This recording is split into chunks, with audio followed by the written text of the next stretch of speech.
Ir turte ir varge, bet kartu amžinai.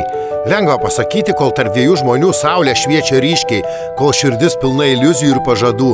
Tačiau tikroji šių žodžių prasmė atsiskleidžia tada, kai ateina sunkumai, kai gyvenimas nebematuoja santykių gražiais momentais, o patikrina ištvermę. Meilė nėra vien žodžiai, ji pasirinkimas.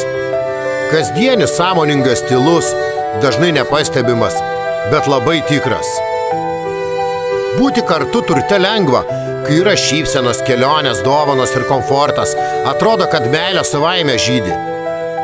Bet būti kartu varge, tai jau išbandymas širdžiai.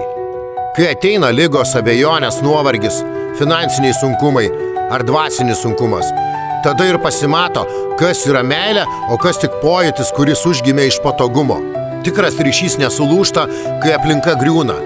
Tikra meilė nesuabejoja, ar verta likti, ji tiesiog lieka. Ji neieško geresnių sąlygų, ji stato jas pati.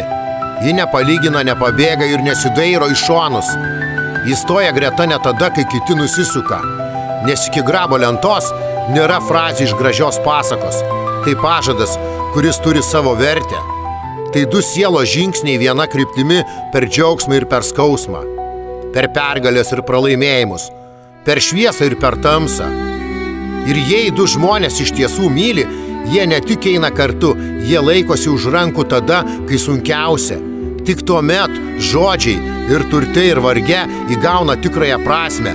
Tada, kai širdis pasirenka viena kitą vis iš naujo. Vėl ir vėl, kiekvieną dieną. Real Dreams.